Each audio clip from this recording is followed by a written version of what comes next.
A stunning man sat down beside me and said, "Your husband is seeing my wife." Then he leaned in, smirked and whispered, "Forget him, come out with me tonight." I said yes immediately and it changed my life.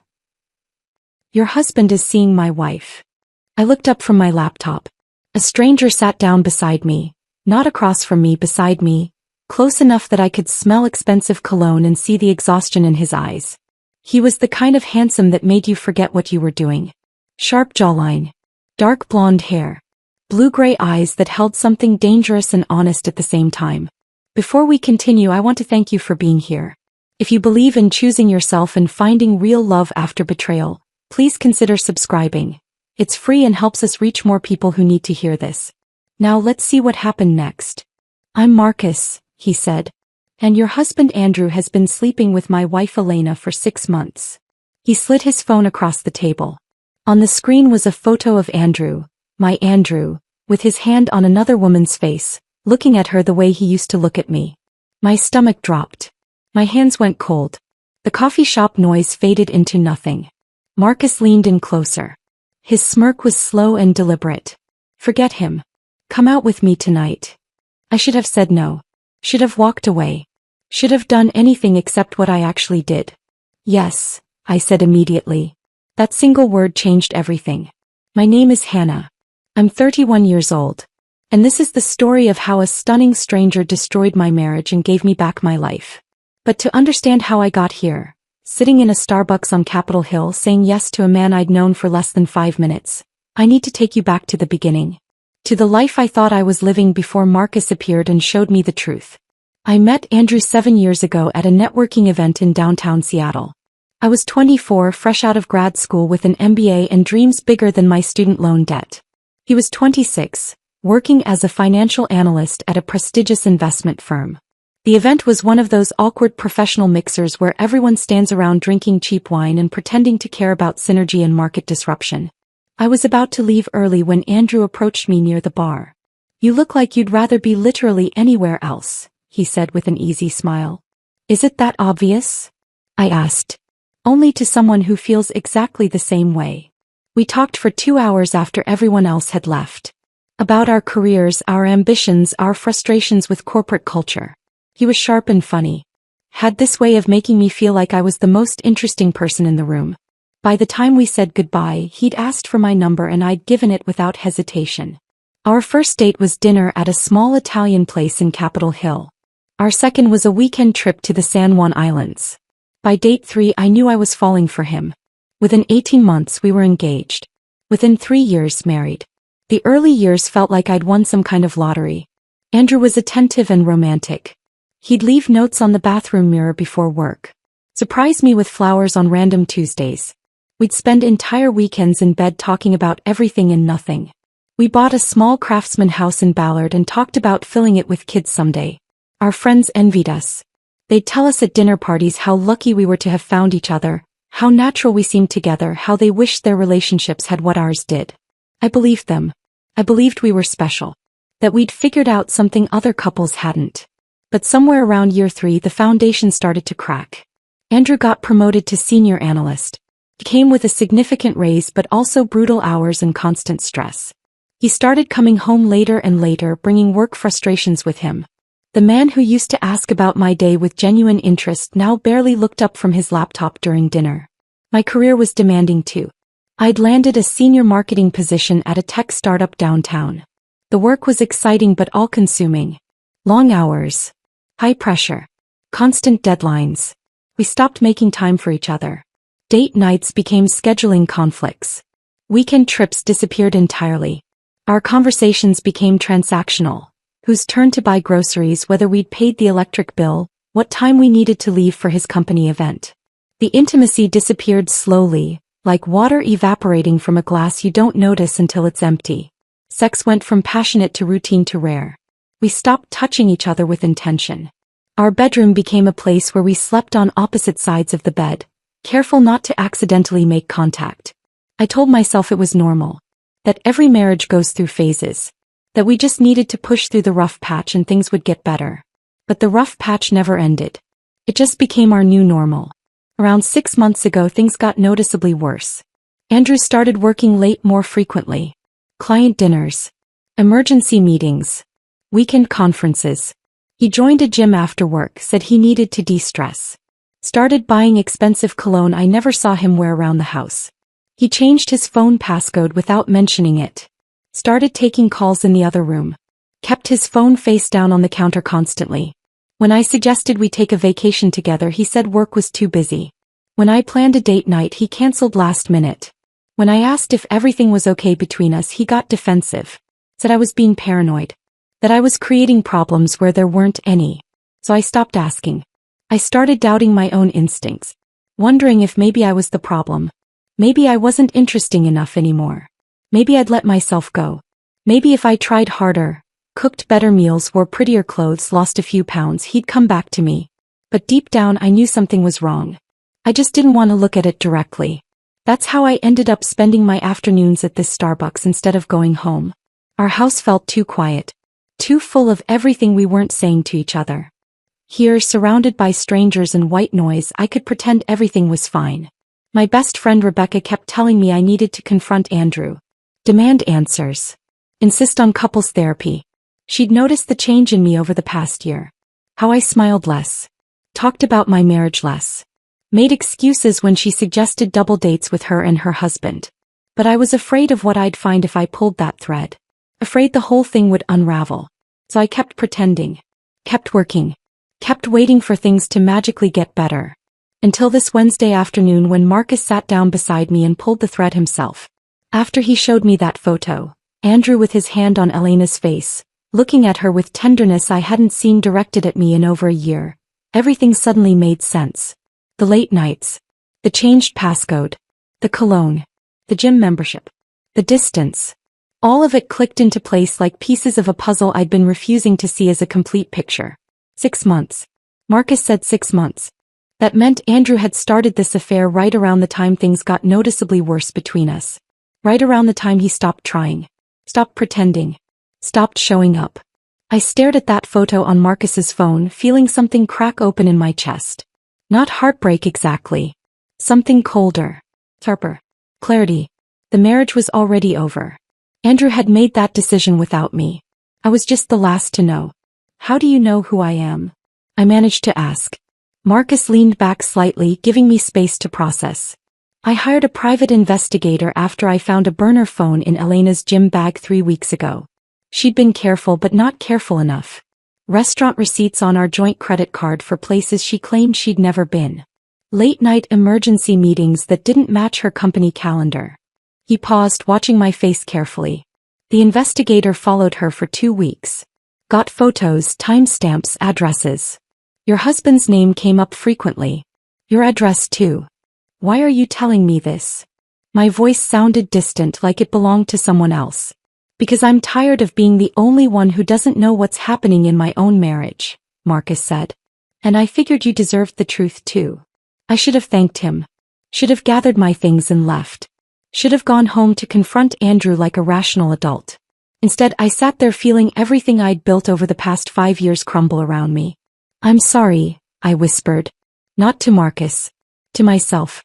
To the version of me who'd ignored every instinct, screaming that something was wrong. Marcus watched me with something that looked like understanding. Then his expression shifted. His mouth curved into that slow, deliberate smirk. Forget him, he said, voice dropping lower. Come out with me tonight. The words registered but didn't make sense. What? You heard me. His eyes held mine with startling intensity. Your husband is out there living his best life with my wife. Why should they have all the fun? Every rational thought in my head said no. Said this was insane. Said I should go home, demand answers, call a lawyer, process this betrayal like a responsible person. But I was tired of being responsible. Tired of being the wife who waited patiently at home while her husband built a secret life with someone else. Tired of ignoring my instincts and doubting myself and pretending everything was fine when it clearly wasn't. For once in my life, I wanted to do something impulsive and reckless and completely unlike myself. Yes, I said immediately.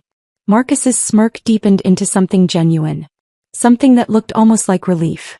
Good. Meet me at the Nest on Pike Street. 8 o'clock. Don't overthink it. He stood, pulled a business card from his wallet and wrote his phone number on the back. He slid it across the table to me. Then he walked out of the Starbucks without looking back. I sat there for another 30 minutes staring at that business card, feeling my carefully constructed life fall apart. And somewhere underneath the shock and hurt and betrayal I felt something else. Something I hadn't felt in years. Alive. For the first time in a very long time I felt completely, terrifyingly alive. I sat there holding Marcus's business card, watching through the window as he disappeared into the afternoon crowd on Capitol Hill. My coffee had gone cold. My laptop screen had dimmed to black. Around me life continued as normal, people typing, laughing, ordering drinks, while my entire world had just been rearranged. I looked down at the card. Simple. Professional. Just his name and a phone number written in confident handwriting across the back. My hands were shaking. I needed to see more. Needed to understand the full scope of what Andrew had done. Marcus had shown me one photograph, but my mind was already filling in the gaps, imagining all the moments I hadn't seen. All the lies I'd believed. I grabbed my phone and opened a text thread with Andrew. The last message was from this morning. Working late tonight. Client dinner. Don't wait up. I stared at those words. How many times had I read messages exactly like that over the past 6 months? How many times had I accepted them without question? My finger hovered over his contact. I could call him right now. Demand answers. Confront him in real time while my anger was hot and sharp. But something stopped me. If I called now he'd lie. He'd been lying for 6 months. He was good at it. Practiced. And I was tired of being the person who believed him because believing was easier than facing the truth. Instead I did something I'd never done before. Something that felt like crossing a line but also like taking back control. I opened Andrew's location sharing. We'd set it up years ago for practical reasons, so we could see when the other was close to home, coordinate dinner timing, that sort of thing. I rarely checked it anymore. Hadn't had a reason to. Till now. The app loaded. A map of Seattle appeared with a little blue dot representing Andrew's phone. He wasn't at his office downtown. He was at an address in Queen and I didn't recognize. I clicked on the dot. The address pulled up. A high-rise apartment building. Expensive. Modern. The kind of place young professionals with money lived. My stomach twisted. I checked the time. 2:30 in the afternoon. Middle of a workday. Andrew should have been at the office or in meetings. Instead he was at a residential address that wasn't ours. I sat there staring at that blue dot, feeling the last pieces of denial crumble away. This was real. This was happening. Andrew wasn't just having an affair in hotel rooms and restaurants. He was going to her home. In the middle of the day. While telling me he was at work. The humiliation burned hotter than the betrayal. I closed my laptop with more force than necessary. Shoved it into my bag along with Marcus's business card. Left money on the table for my cold coffee and walked out into the Seattle afternoon. The air was cool. Overcast. Typical for October. I started walking without a clear destination, just needing to move. Needing to do something with the energy coursing through my body. My phone buzzed. A text from Rebecca. Coffee tomorrow? You've been MIA lately. Want to make sure you're okay. I stopped walking. Stared at that message. Rebecca had been my best friend since college. She knew me better than almost anyone. For months, she'd been gently suggesting something was wrong with my marriage. Asking careful questions. Offering to listen if I needed to talk. I'd brushed her off every time. Made excuses. Defended Andrew. Insisted everything was fine. Now I realized she'd seen what I'd refused to see. I typed back, can't do tomorrow. Something came up. I'll explain soon. Her response came immediately, everything okay? I didn't know how to answer that. Nothing was okay. Everything had just fallen apart. But somehow I didn't feel as devastated as I thought I should. I'll call you later, I wrote back. I kept walking, my mind spinning. I thought about all the times over the past 6 months when Andrew had been distant. Irritable when I asked questions. I'd blamed work stress. Blamed his promotion. Blamed everything except the obvious truth. He'd checked out of our marriage because he was building something else with someone else. And I'd let him. I'd made it easy by not asking hard questions. By accepting his excuses. By being the understanding wife who didn't make demands or create conflict. I thought about the jewelry receipt I'd found 2 months ago while looking for batteries in his nightstand. A purchase from a boutique downtown for over $2,000. I checked my jewelry box immediately, wondering if he'd bought me something for our anniversary. Nothing. I'd asked him about it casually the next day. He'd said it was a gift for a client. Part of a business relationship he was cultivating. I'd believed him because the alternative was too painful to consider. Now I knew. He'd bought something expensive for Elena. While I was at home waiting for him. While I was trying to figure out how to save our marriage. The anger hit me then. Not the hot, explosive kind. Something colder. More deliberate. He'd made a fool of me. For 6 months. While I'd been planning date nights he canceled. Cooking dinners he barely touched. Suggesting couples therapy he dismissed. He'd been somewhere else.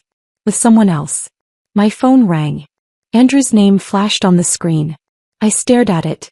Let it ring once. Twice. 3 times. Then I declined the call. 30 seconds later a text came through. Hey, just checking in. How's your day going? The casual tone. The fake concern. Like he actually cared about my day. Like he hadn't been at another woman's apartment an hour ago. I typed back, fine.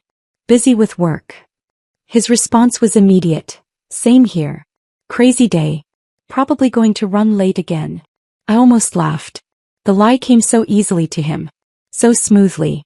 Like he'd forgotten what truth even felt like. No problem, I wrote back. Take your time. I put my phone away and kept walking. I ended up at Cary Park without really meaning to. The view of downtown Seattle spread out before me. The Space Needle. Elliott Bay. Mount Rainier in the distance. It was beautiful. Peaceful. Nothing like the chaos in my head. I sat on a bench and finally let myself think about Marcus. He'd been living with this knowledge for 3 weeks. Sitting on evidence of his wife's affair. Watching her come and go. Listening to her lies. That had to be torture. But instead of just confronting Elena or filing for divorce quietly, he tracked me down. Found me at a coffee shop I frequented. Sat down beside me and blown up my life with 6 words. What? He'd said he was tired of being the only one who didn't know what was happening in his own marriage. That I deserved the truth. But there was something else. Something in the way he'd looked at me.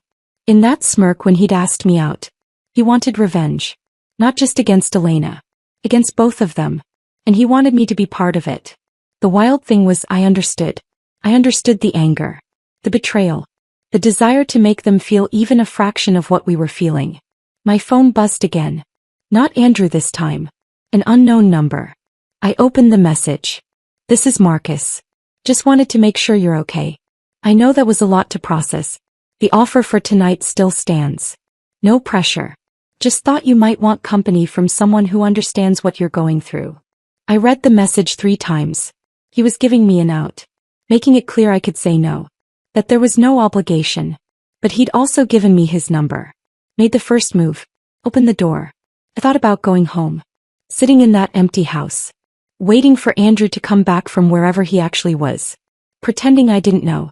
Playing the role of the oblivious wife for one more night. The thought made me feel sick. I looked out at the Seattle skyline. The city I loved. The life I'd built here. The marriage I'd thought was solid. All of it felt different now. Like I'd been living in a carefully constructed illusion and someone had finally pulled back the curtain. I opened my text thread with Marcus and started typing. I'm okay. Or I will be. What time did you say? The response came within seconds. 8 o'clock. The Nest on Pike Street. I'll be at the bar. I sent back a simple thumbs up. Then I stood from the bench and headed back toward my car. I had 5 hours to figure out what I was doing. 5 hours to decide if I was really going to meet a stranger for drinks while my husband was presumably with his mistress. The old Hannah would have gone home. Would have confronted Andrew. Would have handled this the responsible, mature way. But the old Hannah had been blind. Had ignored her instincts. Had let herself be made into a fool. This Hannah, the one who now knew the truth, wanted something different. I wanted to feel seen. To feel wanted. To feel like I mattered to someone. Even if that someone was a stranger using me for revenge. At least he was honest about it. I drove home with Marcus's text still glowing on my phone screen. 8 o'clock. The Nest on Pike Street. I'll be at the bar. 5 hours. I had 5 hours to decide if I was really doing this. But first I needed to go home.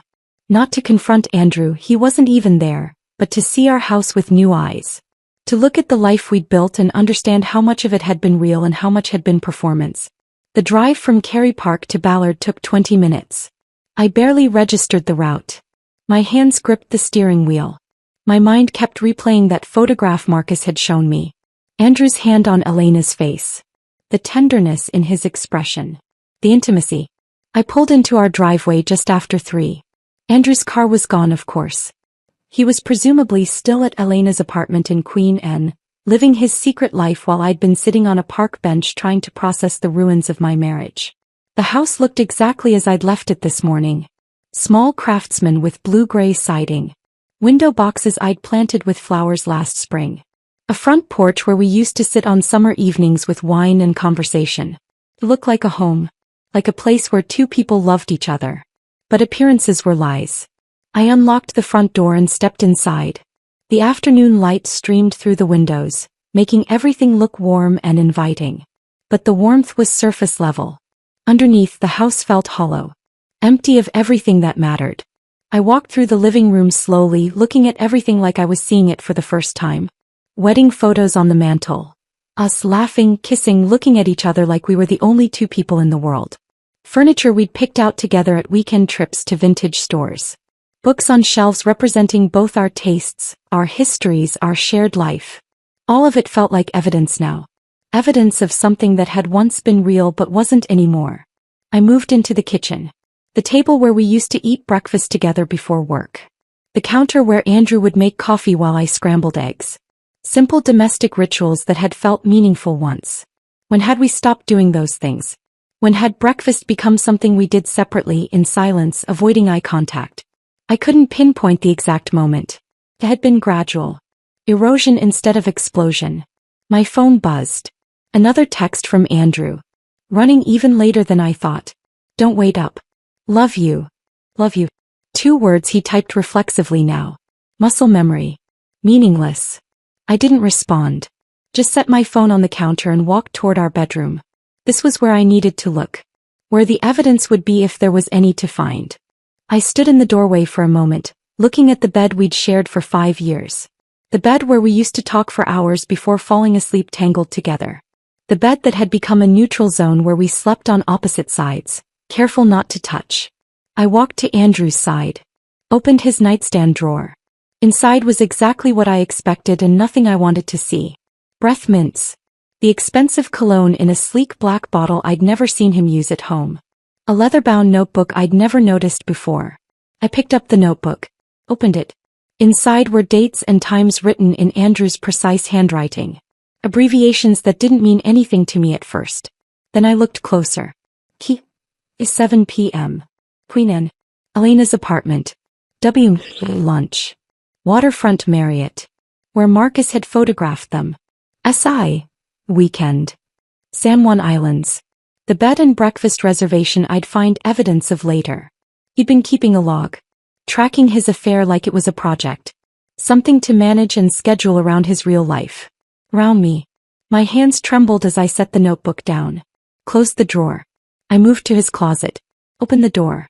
His suits hung in neat rows. Shirts organized by color. Shoes lined up on the floor. Everything orderly and controlled. Just like his lies.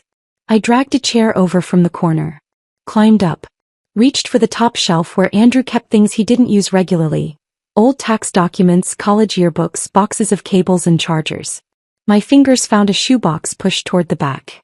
Different from the others. Newer. I pulled it down. Sat on the edge of our bed. Opened it. Inside were hotel receipts. Dozens of them. Different hotels across Seattle. Dates going back 7 months, not 6 like Marcus had said. 7 months. Beneath the receipts was a handwritten card on expensive stationery. The kind you bought at boutique paper stores, not drugstores. Counting the days until I see you again. You make everything better. E.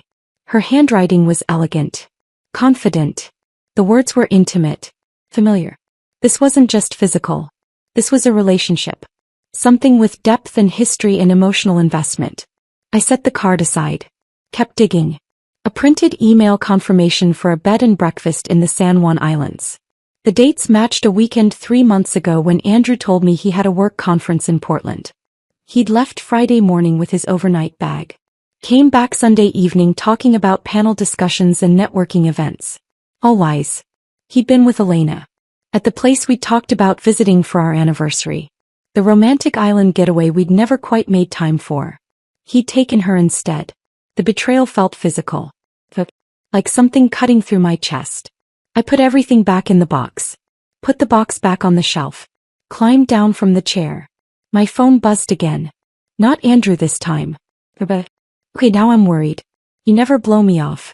What's going on? I stared at her message. Rebecca had been my best friend since our sophomore year of college. We'd been roommates for 3 years. Been in each other's weddings. Talked each other through breakups and career changes and every major life decision. She'd known something was wrong with my marriage for months. Had asked careful questions. Made gentle observations. Offered to listen whenever I was ready to talk. I'd shut her down every time. Insisted everything was fine. Made excuses for Andrew. Defended him. Because admitting something was wrong meant facing it. And facing it meant my marriage might actually be over. Now it was over. I just hadn't made it official yet. I typed back, I'm okay. I promise. Just dealing with something unexpected. I'll call you tomorrow and explain everything. Her response came immediately, I'm here whenever you need me. Day or night. I mean it.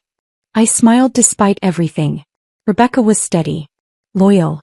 The kind of friend who showed up when things fell apart. I set my phone down and made a decision. I wasn't going to confront Andrew tonight. Wasn't going to call him out on his lies or demand explanations. What would be the point? He'd been lying for 7 months. He was practiced at it. He'd have excuses ready. Would make me feel crazy for doubting him. I was done feeling crazy. Instead, I was going to get ready. Put on something that made me feel beautiful. Meet Marcus at that bar. Have drinks with someone who looked at me like I was worth looking at. Maybe it was revenge. Maybe it was reckless. Maybe it was the worst decision I could make. But it was my decision. My choice. For once, I was going to do something for myself instead of waiting around for Andrew to remember I existed. I walked into the bathroom. Turned on the shower. Let the water heat up while I undressed. Standing under the hot spray, I felt the afternoon's shock and hurt start to wash away. Not gone. Just less immediate. Less overwhelming. I'd been living in denial for months. Ignoring every sign. Every instinct. Every moment when something felt off. Now I knew the truth. And knowing meant I could finally stop pretending. I got out of the shower. Dried off.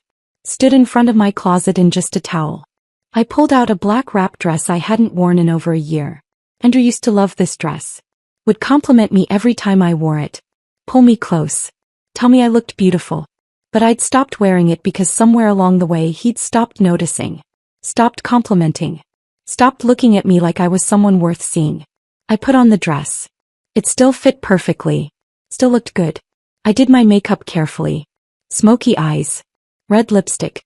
The kind of makeup that took effort. That said I cared about how I looked. I hadn't done this in months. Maybe longer. At some point I'd stopped trying. Stopped putting in effort for a man who barely looked at me anymore. I styled my hair in loose waves. Put on heels that made my legs look long. Added simple jewelry, small earrings, a delicate necklace. When I looked in the bathroom mirror I barely recognized myself. Not because I looked different. But because the woman staring back looked awake. Alert. Alive. She looked like someone who'd stopped waiting around for her life to start. I grabbed my purse. Checked my phone. 6:30. An hour and a half until I was supposed to meet Marcus. I didn't let myself think too hard about what I was doing. Didn't let myself question or second guess. I just walked out of the house, got in my car and drove toward downtown Seattle. Toward the nest. Toward Marcus. Toward whatever came next. The surprising part wasn't that I was doing this. The surprising part was that I didn't feel guilty at all. I arrived at the nest 15 minutes early. Parked 2 blocks away and sat in my car for a moment, hands still gripping the steering wheel. What was I doing? I was about to walk into a bar to meet a man I'd known for less than 6 hours. A man who'd shown me proof that my husband was cheating. A man who'd looked at me with those intense blue-gray eyes and asked me to forget Andrew and spend the evening with him instead. This wasn't me. I didn't do impulsive. Didn't do reckless. But the old me, the one who followed rules and made responsible choices, had ended up married to a man who'd been lying to her face for 7 months. Maybe it was time to try something different. I checked my reflection in the rearview mirror one last time, touched up my lipstick, took a deep breath. Then I got out of the car and walked toward the bar before I could change my mind. The Nest was exactly the kind of place I expected Marcus to choose. Upscale without being pretentious. Floor-to-ceiling windows overlooking Elliott Bay. Soft jazz playing just loud enough to create atmosphere without overwhelming conversation. Dim lighting that made everything feel intimate and separate from the outside world. I spotted Marcus immediately. He was leaning against the bar in dark jeans and a fitted navy button-down with the sleeves rolled to his elbows. The casual elegance of someone who knew exactly how good he looked without trying too hard. When he saw me walk in, his entire face changed. Not a polite smile. Real pleasure. Like seeing me was the best part of his day. When was the last time Andrew had looked at me like that? I couldn't remember. "You actually came," Marcus said as I approached. "Did you think I wouldn't? I thought there was a 50-50 chance you'd go home, confront your husband, and decide I was just some crazy person who ambushed you at Starbucks." He signaled the bartender. "I'm really glad you didn't." "Honestly," I said. "I considered it." "What changed your mind?" I thought about the shoebox of hotel receipts, the notebook tracking his affair like a project, the 7 months of calculated lies. I realized confronting him wouldn't change anything. He made his choice. Now I'm making mine. Something flickered in Marcus's expression. Understanding maybe. Or recognition. The bartender appeared. Marcus ordered whiskey neat. I ordered an old-fashioned because it felt like the kind of drink you ordered when your life was falling apart and you were meeting a stranger in a bar. We took our drinks to a private booth in the corner. The view through the windows was stunning. The Seattle skyline glittering against the dark water, ferries crossing the bay, the city alive with lights and movement. It looked peaceful. Beautiful. Nothing like the chaos inside me. "So," Marcus said, settling into the booth across from me, "how are you feeling?" I laughed. Couldn't help it. "That's a loaded question." "Fair enough." He took a sip of his whiskey. "Let me rephrase. What happened after I left the coffee shop?" I told him. About tracking Andrew's location to an apartment in Queen Anne. About going home and searching through his things. About the notebook and the receipts and the card from Elena. Marcus listened without interrupting. His expression shifted as I talked. Anger, sympathy, recognition. When I finished, he shook his head slowly. 7 months, he said. "Elena told me it started 6 months ago at that conference. But if you found receipts going back 7 months. She lied to you too," I said. "Apparently." He drained the rest of his whiskey. "I hired the investigator 3 weeks ago after I found the burner phone. He confirmed the affair but only tracked them back 6 months. I should have told him to dig deeper. Would it have made a difference?" Marcus considered that. "Probably not. 6 months. 7 months. Either way, they both chose to do this. To lie to us. To build something secret while we sat at home being faithful." The word faithful hit harder than I expected. As I had been faithful. For 5 years of marriage, through all the distance and coldness and neglect, I'd never once considered being with someone else. Till now. "Tell me about Elena," I said, needing to shift the conversation away from Andrew for a moment. Marcus leaned back in the booth. "We met in college. University of Washington. I was studying architecture. She was pre-law. We were together 6 years before we got married." "What was she like then?" "Ambitious. Driven. I liked that about her initially. She knew what she wanted and went after it." He paused. "But somewhere along the way, her ambition became the only thing that mattered. She postponed having kids because she wanted to make partner first. Worked 70-hour weeks. Stopped coming home for dinner. Stopped asking about my day or telling me about hers." Sounded painfully familiar. "I wanted to build a family," Marcus continued. "Design our dream house. Raise kids. Create something lasting. Elena wanted the corner office and her name on the letterhead. Those goals pulled us in different directions until we were basically roommates who shared a last name." "When did you realize it was over?" I asked. "Honestly, about a year ago. But I kept trying. Suggesting date nights she was too busy for. Planning vacations she canceled. Asking if we could talk about having kids and getting shut down every time." He met my eyes. "Sound familiar?" "Painfully." We sat in silence for a moment. The jazz played softly. Around us, other couples talked and laughed, living their normal lives. The investigator said the affair started at a legal conference, Marcus said. Andrew's firm and Elena's firm both had panels. They met at some networking event. Started talking. Exchanged numbers. How romantic, I said, unable to keep the bitterness out of my voice. Right. Marcus signaled the bartender for another round. They connected over their demanding careers and absent spouses. Probably bonded over how hard it is to maintain work-life balance.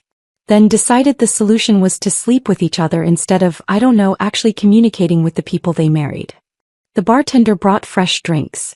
I took a long sip of my old-fashioned, letting the whiskey burn down my throat. Can I ask you something? I said. Why did you wait 3 weeks to tell me?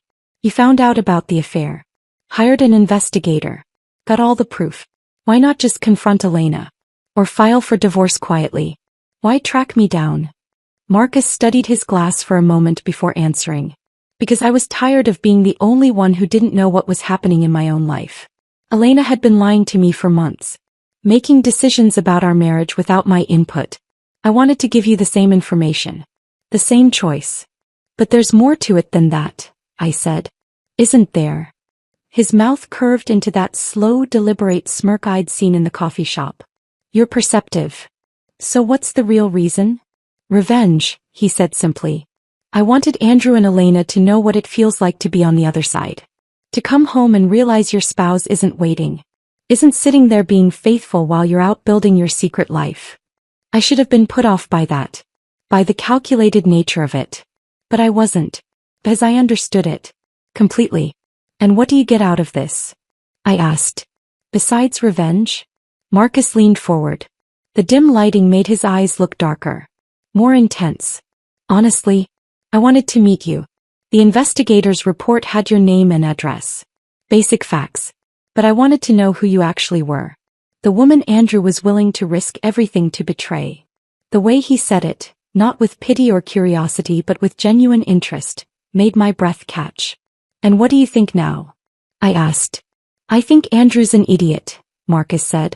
I think he had something real and traded it for something secret. And I think you deserve better than being someone's backup plan. Something shifted in the air between us. The conversation had moved from shared pain to something else. Something charged and dangerous and electric. I realized I was leaning toward him across the table. That his hand had moved closer to mine. That I wanted him to close the remaining distance. Hannah, Marcus said softly. I need you to know this isn't just about revenge for me. Not anymore. What is it about? This. He reached across the table and took my hand. His touch was warm. Deliberate. This conversation.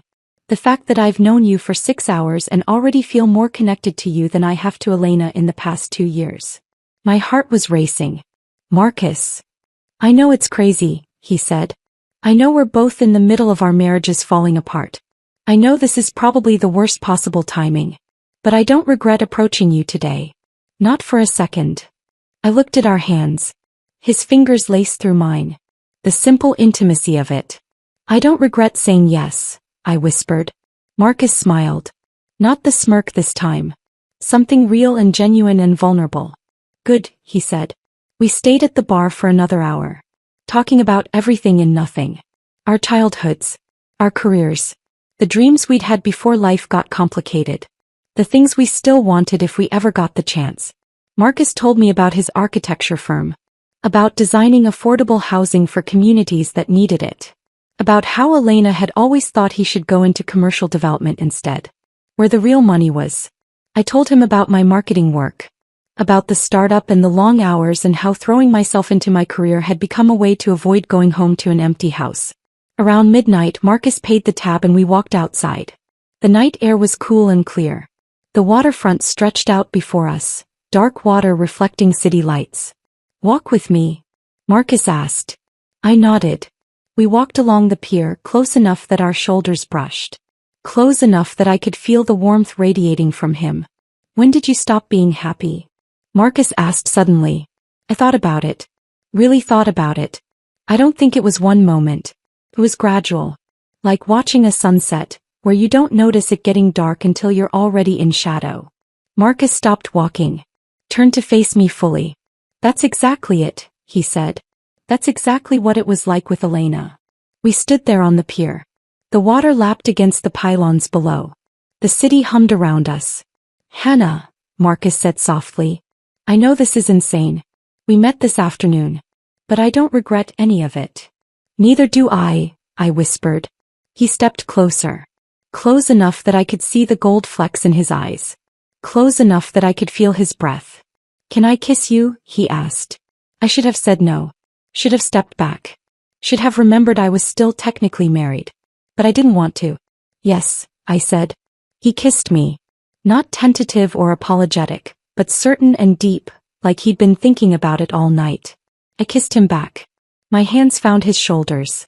His arms wrapped around my waist. And for the first time in longer than I could remember, I felt completely, terrifyingly alive. When we finally pulled apart, both of us slightly breathless, Marcus rested his forehead against mine. Come home with me, he said softly. I should have said no. Should have taken a step back. Should have reminded myself I was still technically married, that this was moving too fast, that I needed time to process everything. But I didn't want to say no. Yes, I whispered. Marcus's apartment was in South Lake Union, a 15-minute drive from the waterfront. We didn't talk much during the ride. He drove with one hand on the wheel, the other holding mine across the center console. The silence felt comfortable. Natural. Like we'd done this 1,000 times before. The building was modern glass and steel. The kind of place successful young professionals lived. We took the elevator to the 8th floor. Marcus unlocked the door and gestured for me to go in first. The loft was exactly what I expected from him. Exposed brick walls. Floor-to-ceiling windows overlooking the city. Clean lines and thoughtful design. Architectural blueprints scattered across a massive desk in the corner. Bookshelves filled with design books and novels. A space that felt lived in but intentional. It's beautiful, I said. Thanks. I designed most of the interior myself. Marcus moved to the kitchen area. Wine. Water. Something stronger. Water's good. He poured 2 glasses and brought them to the living room. We sat on the couch, close but not touching. Outside the windows, Seattle glittered in the darkness. So, Marcus said. Here we are. Here we are, I echoed. We looked at each other. The weight of what we'd done, what we were doing, hung between us. I should feel guilty, I said. I'm married. I just spent the evening with another man. Kissed him. Came home with him. But I don't feel guilty at all. Neither do I, Marcus said. And I've had 3 weeks to think about this. 3 weeks to decide if revenge was worth it. If involving you was fair. Is it? Fair, I mean. I don't know. He set his water glass down. But I know I meant what I said earlier. This isn't just about revenge anymore. I wanted to meet you because I thought you deserved the truth. But now that I have met you, I'm glad I did. For reasons that have nothing to do with Andrew or Elena. My chest felt warm. Tight. Like something was expanding inside me. Tell me about Portland, I said, needing to shift the conversation to something less intense. You said you grew up there. Marcus smiled. Trying to change the subject? Maybe a little. Fair enough. He leaned back against the couch. I grew up in a neighborhood called Laurelhurst. My parents still live in the same house. They've been married 42 years. Still hold hands. Still laugh at each other's jokes. They set a pretty high bar for what marriage should look like. Is that why you tried so hard with Elena? Probably.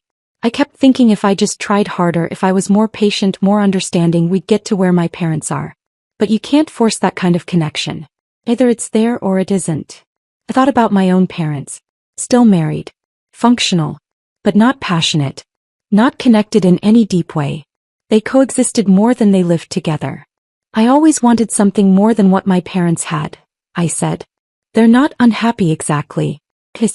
Settled. Like they ran out of things to talk about 20 years ago and decided silence was easier. Is that what scared you about your marriage? Marcus asked. Becoming your parents? Maybe. I hadn't thought about it that way before. Andrew and I used to talk for hours. About everything. Books, politics, dreams, stupid things that didn't matter. Then somewhere along the way we stopped. And I kept telling myself it was normal. That every couple runs out of things to say eventually. But it's not normal, Marcus said. Or it doesn't have to be. My parents still talk. Still debate. Still share things. That's what I wanted with Elena. But she was always thinking about work.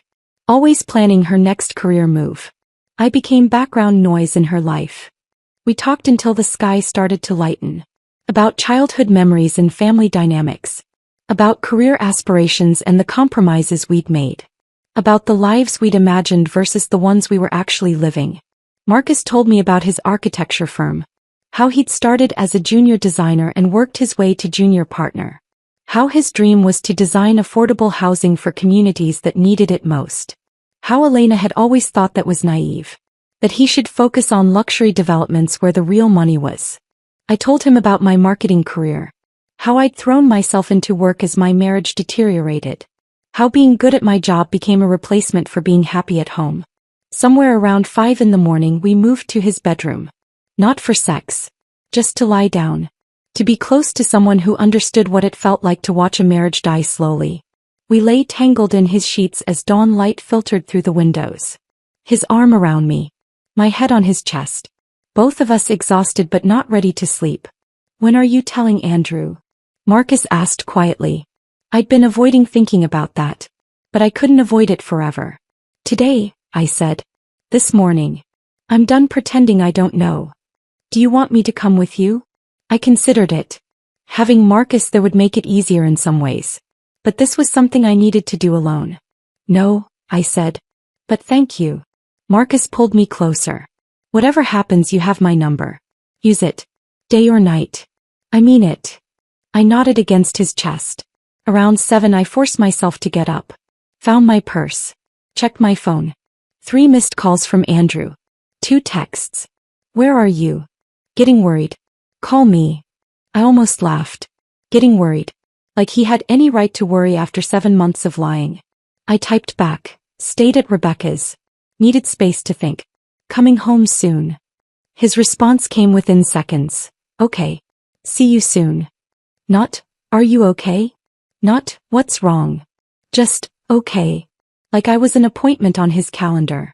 Marcus drove me back to the Starbucks where this had all started.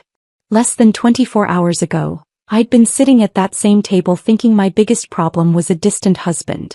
Now I knew the truth. And I had to face it. Thank you, I said before getting out of his car. For telling me. For last night. For all of it. Marcus took my hand. Don't thank me yet. This is going to get messy. I know. But you're doing the right thing. Confronting him. Not letting him keep lying. I nodded. Squeezed his hand once. Then got out and walked to my car. The drive back to Ballard felt surreal. Like I was floating outside my body watching myself go through the motions. Park in the driveway. Walk to the front door. Turn the key. Andrew was in the kitchen making coffee. He wore the suit I'd bought him for his birthday. Navy blue. Perfectly tailored. He barely looked up from his phone when I walked in. How's Rebecca? He asked absently. I set my purse on the counter. Took a breath. I wouldn't know, I said. I didn't stay with Rebecca. That got his attention. He looked up. Confusion flickered across his face. What? I stayed with Marcus, I said calmly. Elena's husband. You know, the woman you've been sleeping with for the past 7 months. All the color drained from Andrew's face. His phone slipped from his hand, clattering onto the counter. Hannah. Don't. I held up a hand. I don't want explanations. I don't want apologies. I don't want to hear that it meant nothing or that you still love me. I just want a divorce. The word hung between us. Heavy. Final. Andrew's mouth opened and closed. He looked genuinely shocked. Like the thought of getting caught had never occurred to him. Like he'd actually believed he could maintain 2 separate lives indefinitely. How did you, he started. Marcus found me, I said. Showed me photos. Told me everything. Then I came home and found the rest myself. The notebook in your nightstand. The shoebox of hotel receipts. The card from Elena. Andrew's face went from pale to gray. You went through my things? I almost laughed. That's what you're worried about? My invasion of your privacy. Hannah, please. His voice cracked. We can work through this. It was a mistake. I was confused. She doesn't mean anything. Stop, I said firmly. Just stop. I walked past him toward our bedroom. He followed, words tumbling out in a desperate rush. He'd been stressed. Work was overwhelming. He'd made a terrible mistake. He loved me. He'd do anything to fix this. Couples therapy. Individual therapy. A fresh start. Whatever I wanted. I pulled my suitcase from the closet and started packing. Only my clothes. Personal items. Things that were definitively mine. I didn't want anything we'd bought together. Didn't want reminders of a life that had been built on lies. Hannah, please, Andrew begged. Don't do this. We can fix this. I'll end it with Elena. I'll quit my job if that's what it takes. I'll do anything. I zipped the suitcase closed. Turned to face him. You had 7 months to choose me, I said quietly. 7 months to decide our marriage was worth fighting for. You chose her. Every single day you chose her. Now I'm choosing me. But I love you. No, you don't, I said. You love the idea of having me as backup. Someone to come home to when Elena's too busy. Someone to make you feel like a good person. But you don't actually love me. If you did, you never would have done this. Andrew's face crumpled. So that's it? You're just giving up. I'm not giving up, I said, picking up my suitcase. You already did that. I'm just acknowledging it. I walked toward the door. Andrew grabbed my arm. You said you stayed with Marcus, he said, his voice taking on an edge. Elena's husband. What does that mean? I looked at his hand on my arm. Then at his face. Exactly what you think it means, I said. I pulled free and walked out of the house. Out of the marriage. Out of the life I'd been trying so hard to save. Andrew called my name. Followed me to the driveway. But I was already putting my suitcase in the car.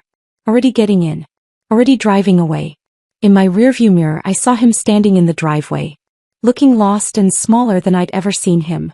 I didn't feel guilty. Didn't feel sad. I just felt free. I drove away from the house with my suitcase in the trunk and no clear destination in mind. Just away. Away from Andrew. Away from the life I'd been trying to save. Away from the person I'd been pretending to be. My phone started ringing almost immediately. Andrew. I declined the call. It rang again. Declined again. Then the text started. Please come back. We need to talk. I'm sorry. I'll do anything. Don't throw away 5 years over one mistake. One mistake. Like 7 months of calculated deception was a single error in judgment. I turned my phone on silent and kept driving. Ended up at a coffee shop in Fremont I'd never been to before. Sat in a corner booth with a latte I barely touched and tried to figure out what came next. I couldn't go back to that house. Every room held memories that felt poisoned now. The kitchen where we'd cooked together. The bedroom where we'd slept. The living room where we'd talked about our future. All of it felt like evidence of a beautiful lie. I pulled out my phone and opened a real estate app. Started searching for apartments. Something small. Temporary. Just a place to land while I figured out my next steps. I found a 1-bedroom in Capitol Hill. Available immediately. 6-month lease. Close to work. Close to the Starbucks where this had all started less than 48 hours ago. I called the landlord. Scheduled a viewing for that afternoon. Signed the lease 2 hours later. By evening I had a new address and no furniture except what I'd brought in my suitcase. I texted Rebecca. Can you help me move some things tomorrow? I left Andrew. Her response came within seconds. Oh my God. Yes. I'm coming over right now. Where are you? I sent her the address. 20 minutes later she knocked on my empty apartment door with takeout Thai food and a bottle of wine. Talk, she said, setting the food on the kitchen counter. Tell me everything. So I did. I told her about Marcus appearing in the coffee shop. About the photo of Andrew and Elena. About going home and finding the evidence. About confronting Andrew and walking out. I didn't tell her about spending the night at Marcus's apartment. That felt too complicated to explain. Too raw. Rebecca listened without interrupting. When I finished she pulled me into a hard hug. I'm proud of you, she said. For what? My marriage just ended. For choosing yourself, Rebecca said firmly. You could have stayed. Could have tried to fix it. Could have let Andrew convince you it was your fault. Instead you walked away. That takes guts. Her words meant more than she knew.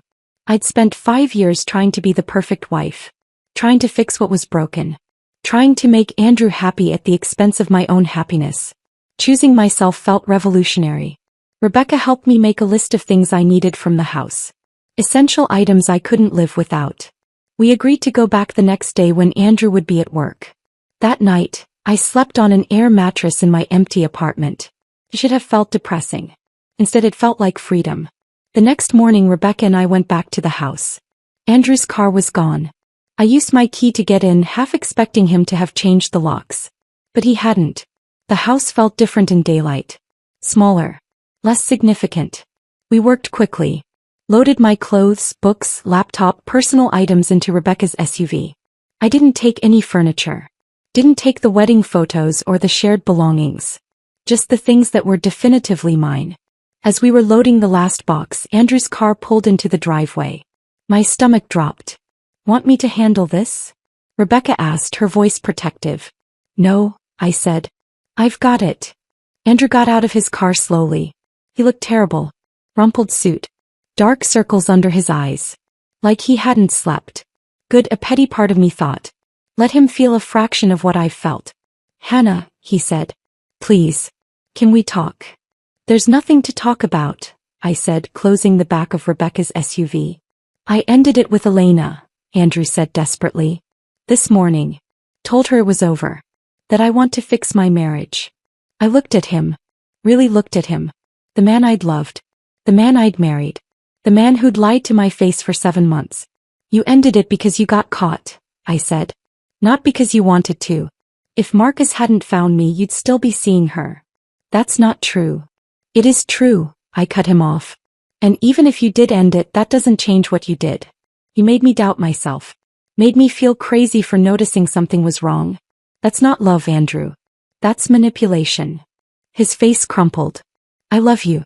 I made a mistake. Please don't throw away 5 years. You threw them away, I said. Not me. You. I got in Rebecca's passenger seat. She started the engine. Andrew stood in the driveway watching us drive away.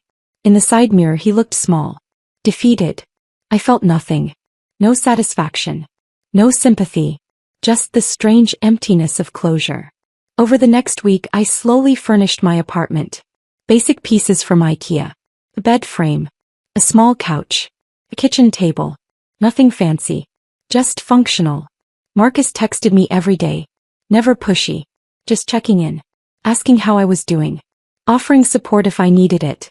We met for coffee 4 days after I'd left Andrew. A neutral location in Capitol Hill. Not the Starbucks where we'd met. Somewhere new. How are you holding up? Marcus asked. Honestly, better than I expected, I said. The apartment is small. The furniture is ugly. But it's mine. No one else's emotional baggage. No lies. Just space to breathe. Marcus smiled. I get that. After Elena and I separated, I felt the same way. Like I could finally think clearly. Have you talked to her? I asked. Once. She called after Andrew ended things with her. Wanted to know if I'd told you. He took a sip of his coffee. I said yes. He called me vindictive. Said I'd destroyed her relationship out of spite. Did you tell her Andrew was married too? I did. She claimed she didn't know at first. That by the time she found out, she was already in too deep. Marcus shook his head. I don't know if I believe that. But it doesn't matter anymore. I filed for divorce last week. How did she take it? About as well as you'd expect. Bigger. Blame. Accusations that I'd given up too easily. He met my eyes. But I didn't give up. She did. When she chose to lie. When she chose him. We sat in comfortable silence for a moment. Can I ask you something? Marcus said. Sure. Are you doing this, seeing me because you want to? Or because you're trying to hurt Andrew? The question was fair. Honest. The kind of question someone who'd been lied to would need answered. At first. I admitted. Maybe partly revenge. But now. I'm here because I want to be. Because talking to you feels easy. Like I don't have to pretend or perform. Marcus reached across the table and took my hand. Good. Because I'm not interested in being anyone's revenge plot. I want this to be real. Me too, I said. We started seeing each other regularly after that. Coffee dates. Walks through different Seattle neighborhoods. Dinner at quiet restaurants where we could talk for hours without interruption. Marcus told me about his parents in Portland. How they'd been married 42 years. How they still held hands. Still laughed at each other's jokes. How they'd set an example of what marriage could be when both people actually showed up. I told him about my parents in Spokane. Their functional but passionless marriage. How they coexisted more than they lived together. How I'd wanted something different. Something with more connection. We were both learning what we actually wanted. Not what we thought we should want. Not what other people expected. Just what felt true. 3 weeks after I'd left Andrew, Rebecca insisted on meeting Marcus.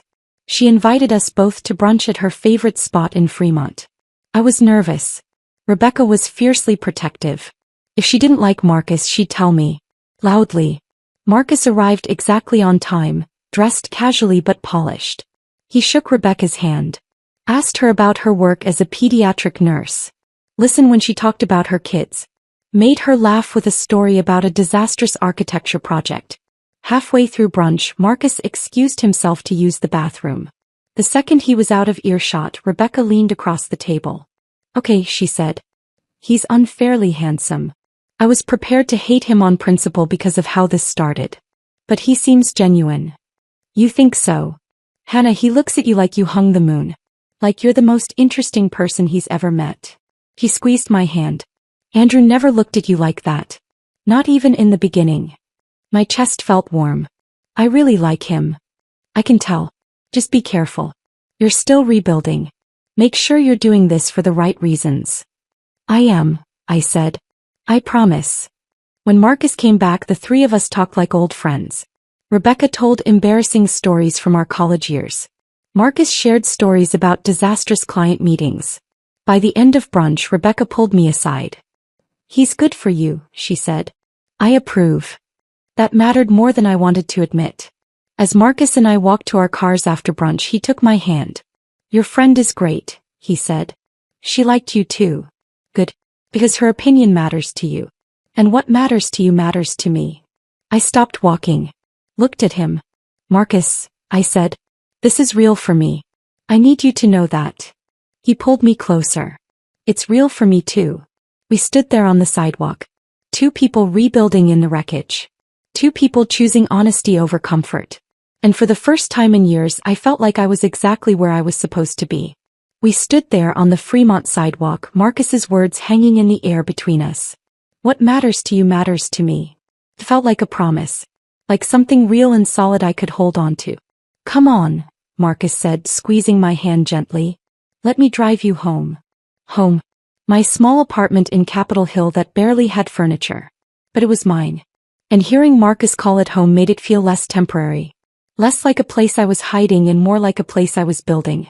3 weeks later, Marcus called me on a Thursday evening. His voice sounded different. Tighter. More controlled. I filed for divorce today, he said. Made it official. How do you feel?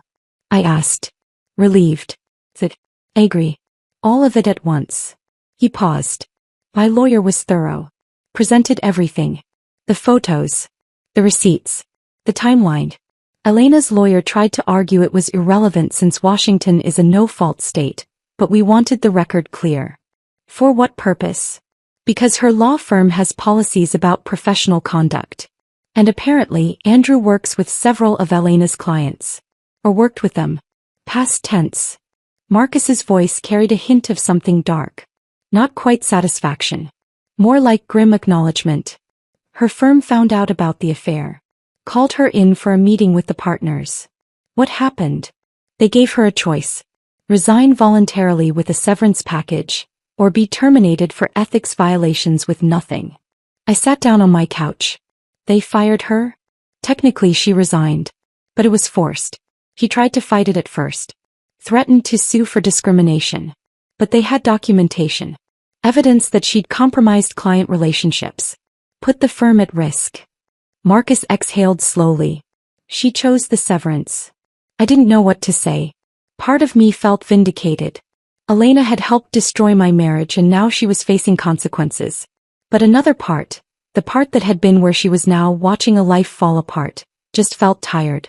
How do you feel about it? I asked. I thought I'd feel good, Marcus admitted. Like justice had been served. But mostly I just feel exhausted. This whole thing is exhausting. I know, I said softly. We sat in comfortable silence for a moment. The kind of silence that only happens when two people understand each other without needing words. Andrew's not faring much better, I said. Rebecca heard through her network that he was passed over for that VP promotion he'd been working toward. Because of the affair? Officially no. They cited leadership qualities and professional judgment. But everyone knows the real reason. I picked at a thread on my couch cushion. Apparently his firm takes a dim view of affairs that create public embarrassment. Marcus made a sound that might have been a laugh. Funny how that works. They can lie and cheat and think there won't be consequences. Then reality hits. Over the next few months, I heard occasional updates about Andrew through mutual acquaintances. He tried to weather the storm at his firm. Kept his head down. Worked longer hours. But the damage to his reputation was done. 6 months after I'd left him, Rebecca texted me, heard Andrew resigned from his firm. Took a position at some smaller company in Tacoma. Huge pay cut. I stared at that message for a long time. Tried to feel something. Satisfaction. Sympathy. Vindication. But all I felt was a distant sort of emptiness. Like hearing about a stranger's misfortune. Good for him, I texted back. And I meant it. Not sarcastically. Just neutrally. He'd made his choices. Now he was living with them. That had nothing to do with me anymore. Marcus and I had been seeing each other for 8 months when it happened. The moment I'd been half dreading and half expecting since this all started. We were at a restaurant in Belltown. A nice Italian place Marcus had wanted to try. We were talking about his latest project. Designing a community center for a neighborhood in South Seattle. When I saw them. Andrew and Elena. At a table across the room. My stomach dropped. Marcus noticed my expression immediately. Followed my gaze. His jaw tightened. We can leave, he said quietly. No, I said. We were here first. We're staying. Marcus took my hand under the table. His touch was steady. Grounding. I forced myself to look back at Andrew and Elena. Really look at them. They weren't touching. Weren't leaning toward each other. They sat on opposite sides of the table with the body language of two people enduring dinner rather than enjoying it. Elena looked thinner. Her hair pulled back severely. She wore a blazer even though this was clearly a casual dinner. Like she was armoring herself.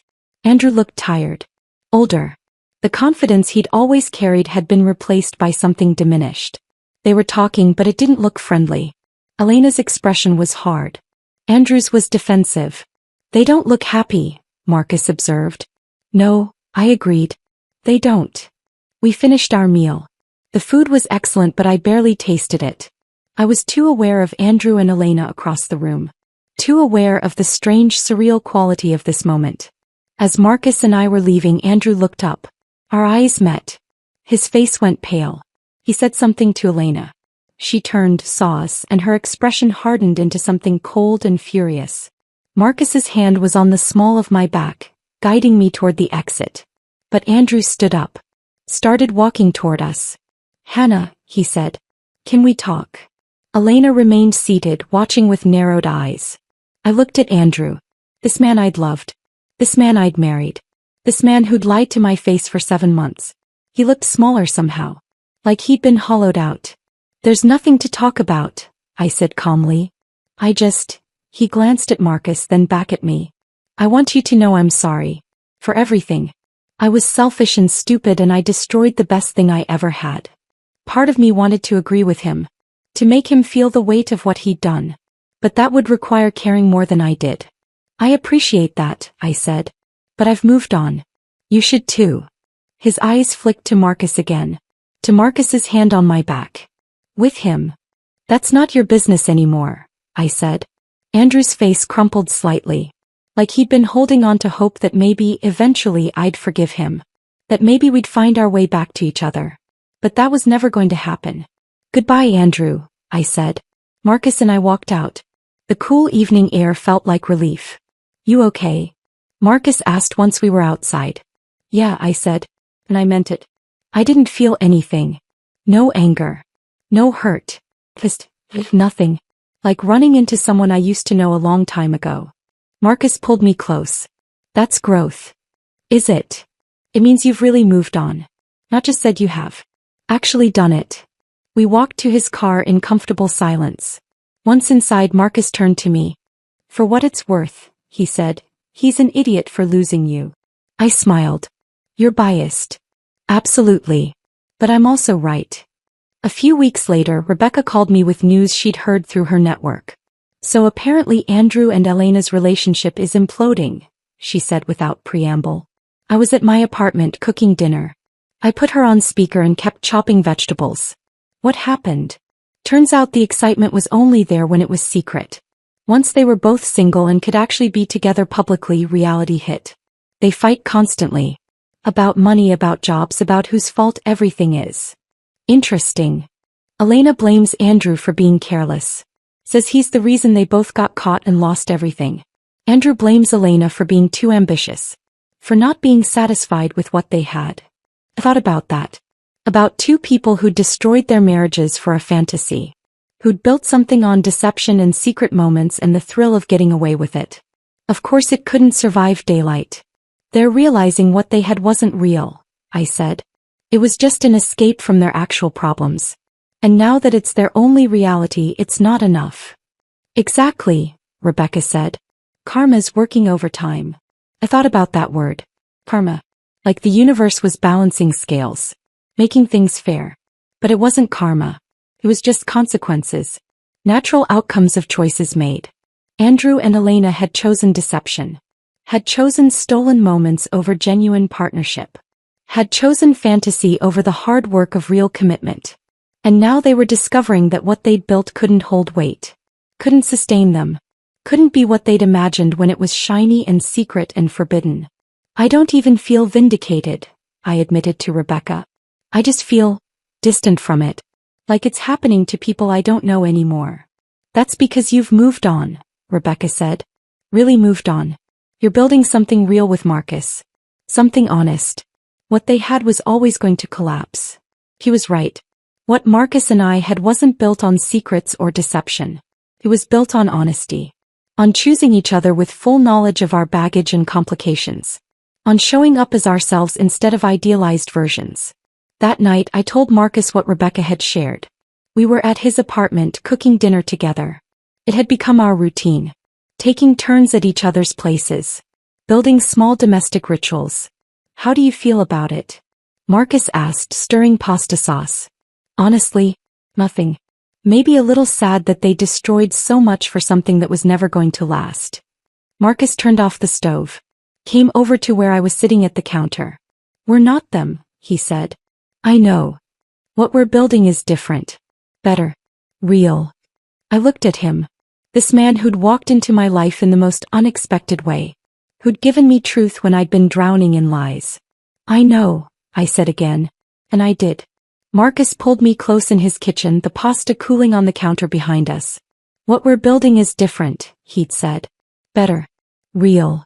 And he was right. Over the next few months, what Marcus and I had together stopped feeling like something new and fragile. Started feeling like home. We developed routines. Sunday mornings at the farmer's market in Ballard. Wednesday evenings cooking dinner together. Friday nights trying new restaurants or just staying in with wine and conversation that lasted until midnight. We talked about everything. Our childhoods. Our failed marriages. The things we'd learned about ourselves. The things we wanted going forward. Marcus told me about his dreams for his architecture firm. About wanting to take on more community projects. About designing spaces that actually helped people instead of just making money. I told him about my career ambitions. About maybe starting my own marketing consultancy someday. About wanting to work with companies that aligned with my values instead of just taking any client that paid well. We were building something. Not just a relationship. A life. Together. A year after that encounter in Starbucks, Marcus brought up meeting my parents. Thanksgiving's coming up, he said.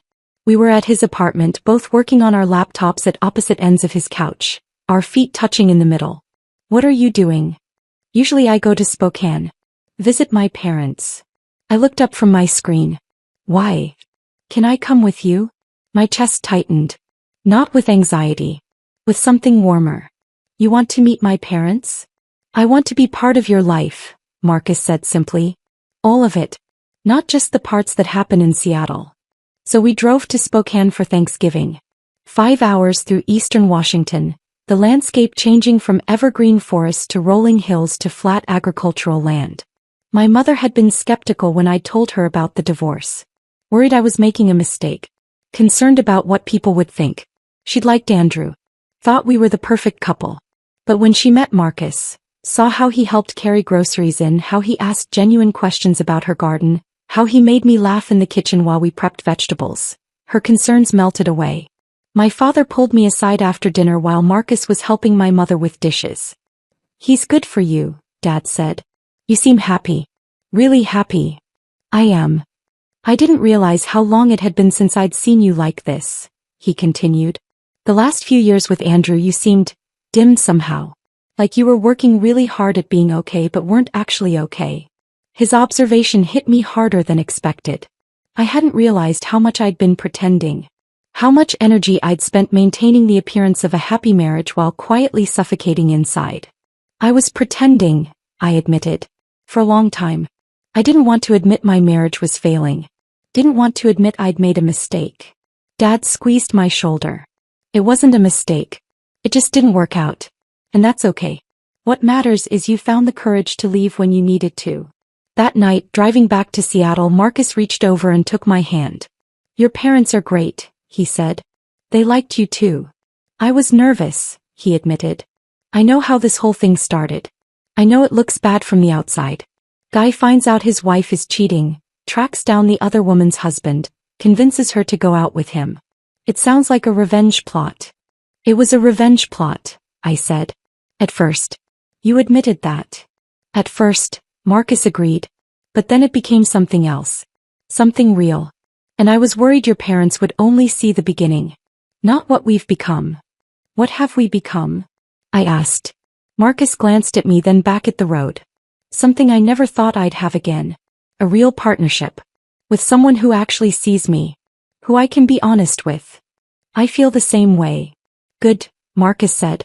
Because I'm not letting you go. 6 months later, my lease was up on the Capitol Hill apartment. I'd been dreading the decision about whether to renew or find something bigger. The apartment had served its purpose. A place to land, to rebuild, to figure out who I was outside of my marriage to Andrew. But it had always felt temporary. Like a way station, not a destination. Marcus and I were having dinner at his place when he brought it up. Your lease is up next month, he said. Yeah. I've been meaning to look for something new. Marcus set down his fork. Or you could move in here. I looked at him. Are you sure? Hannah, you're here 5 nights a week anyway. Your toothbrush is in my bathroom. Your clothes are in my closet. We're already living together in everything but name. That's different than making it official. I know, Marcus said. That's why I'm asking. Not because it's convenient. Not because it makes financial sense. But because I can't imagine waking up anywhere that doesn't include you. Because I want this to be our space. Not mine. Ours. I felt tears prick my eyes. Happy ones. Yes, I said. Absolutely yes. Moving in together was seamless. We painted the loft's accent walls a warm gray. Hung my artwork next to his architectural prints. Combined our book collections on the shelves. Created a space that felt like both of us. One evening, unpacking the last box in the kitchen, Marcus wrapped his arms around me from behind. Thank you, he said. For what? For saying yes. That first night at the coffee shop. For taking a chance on something completely insane. I turned in his arms. Looked at his face. This man who'd walked into my life in the most unexpected way. Best decision I ever made, I said. And I meant it. 2 years after that first kiss on the waterfront pier, Marcus took me back to that exact spot. It was evening. The Seattle skyline glittered across the dark water. The air was cool and clear. The same kind of night as that first time, when he'd asked if he could kiss me and I'd said yes without hesitation. Why are we here? I asked, though I suspected I knew. Marcus took both my hands. Because this is where everything changed. For both of us. This is where we stopped being 2 people drowning in bad marriages and started being something else. He let go of my hands. Got down on one knee. My breath caught. I know this started in chaos, Marcus said, pulling a small box from his jacket pocket. I know we met in the worst possible way.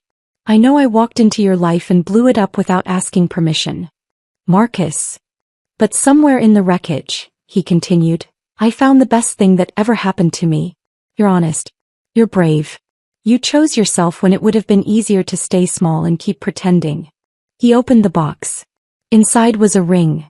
Simple, elegant, with a single stone that caught the city lights. I want to spend the rest of my life choosing you back, Marcus said, his voice catching slightly. Marry me, Hannah. Not to replace what we lost, but to build something better. I said yes through tears. Happy tears. The kind I'd forgotten existed during those last years with Andrew. Marcus slid the ring onto my finger. Stood up. Pulled me into a kiss that felt like a promise. We got married 6 months later at a botanical garden in the Columbia City neighborhood. Small ceremony. Just close friends and family. Flowers everywhere. Natural light streaming through the glass conservatory. Rebecca stood beside me as maid of honor, crying happy tears through the entire ceremony. Marcus's best friend from architecture school stood beside him, grinning like he'd never seen Marcus this happy. My parents sat in the front row. My mother cried.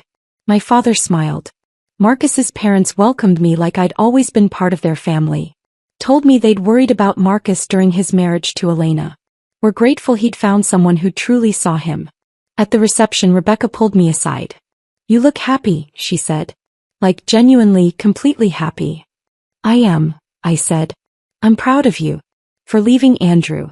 For choosing yourself. For building this. I couldn't have done it without you. Yes, you could have, Rebecca said firmly. But I'm glad I got to be here for it. Later that evening, Marcus and I stood on the small dance floor. Soft music played. His arms wrapped around me. Our friends and family watching with genuine joy. What are you thinking? Marcus whispered. That my life is nothing like I planned, I said. And I wouldn't change a single thing. Not even the messy beginning? Especially not the messy beginning. Without it, I wouldn't be here. Marcus pulled me closer. I love you, Hannah. Thank you for taking a chance on me. I love you too, I said. And thank you for giving me the truth. Even when it hurt. We danced in comfortable silence. Two people who'd been broken and decided to build something real from the pieces. As the evening wound down, as guests said their goodbyes and headed home, I thought about Andrew. Wondered if he'd ever found what he was looking for. Wondered if Elena had either. Then I let the thought go. They weren't my concern anymore. They'd made their choices. I'd made mine. Marcus took my hand. Ready to go? I looked at him. My husband now. My partner. The man who'd walked into a coffee shop and changed everything.